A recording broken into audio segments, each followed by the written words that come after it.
Nagsagawa po ng peace rally sa Baguio City. Kaugnay ng panawagang ibalik ito sa Pilipinas. Freddy Rolyoda, gano'ng kadami pupunta? Ready?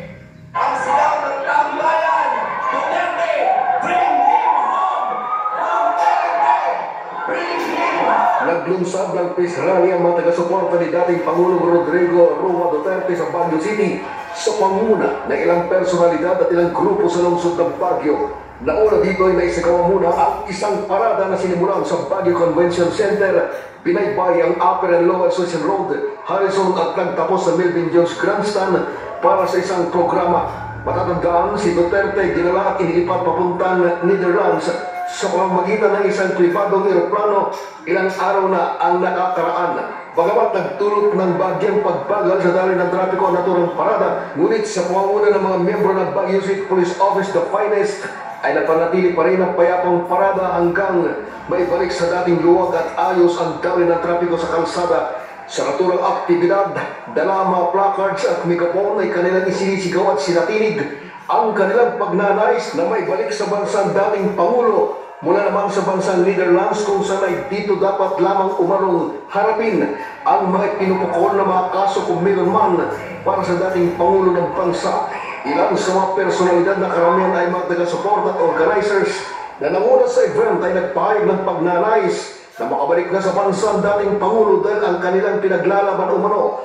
Una, siya isang Pilipino at nanungkulan bilang isang dating Pangulo. Right, because he was Filipino and he was a former president. So why not? Diba? Kasi we've proven naman a lot of times na he was really responsible for bringing peace to the nation. Alam ko rin kasi mali ang ginawa nila kay Duterte. Nakakatangay. Parang binigyan na lang ni Bongbong Marcos. Kaya kami mga taga-Cordillera, pinagalaman namin.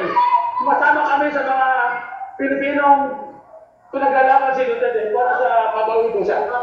Umiiral ang mga batas natin, umiiral ang mga korte natin, ang justisya ay dito ipataw sa Pilipinas. Pero yung pagkawala niya, hindi namin para isipin pa yung sarili natin. Kasi yung nangyari doon ay talagang para natin na pinagdanulo sa Pangulo at yung kasarilan ng Pilipinas. Mula sa Baguio City, kasama si Grace Espino, Fred Rolyoda para sa 100% balik. Nandun pala sila, sila Atty. Jimmy Bondok, ano? Tama ba yun? Yung muli ng salita ay si Atty. Jimmy Bondok, o kasama yan sa PDP Laban. Yung isa siya din, di ba? Si Lambino ba yun? Tama, Lambino. Ayun. O, ito pa. Mga taga-suporta daw po ng dating Pangulo Duterte nagtipon-tipon naman at nagsagawa rin po ng motorcade sa lalawigan ng Bulacan. Nori Fidel, magbabalita. Nori!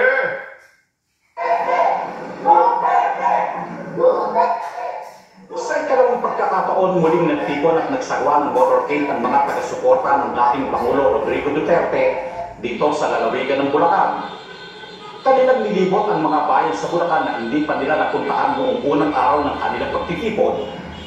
Sa pahayag ni Angelo, spokesperson ng FVRRD United Bulacan Chapter, ito ay kanilang ginagawa para dinggin ang kanilang panawagan na ibalik sa bansa ang dating Pangulo. Isa lang po ang gusto namin dito sa Bulacan ng panawagan nationwide na maibalik ang dating Pangulong Rodrigo Roa Duterte sa bansang Pilipinas. Kung siya man ay may nagawang pagkakasala sa ating bansa, sa mga Pilipino, dito natin siya litisin sa sarili nating bansa at dito natin hutulan.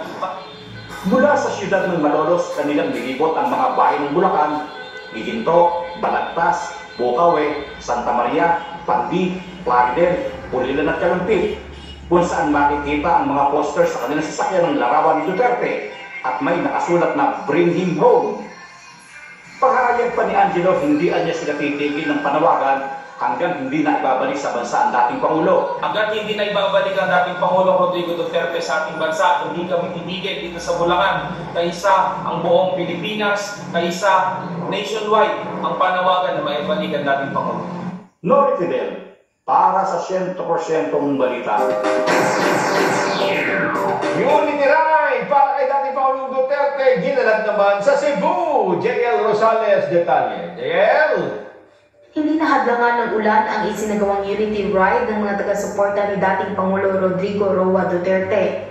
Nagsimula ang nasabing unity ride sa Mandaue City bandang alas 6 ng umaga, papuntang SRP Road, tumingla linya hanggang Carcar City at Santander at pabalik ng Plaza Independencia sa Cebu City na kung saan ay nagsagawa sila ng prayer para sa dating Pangulo.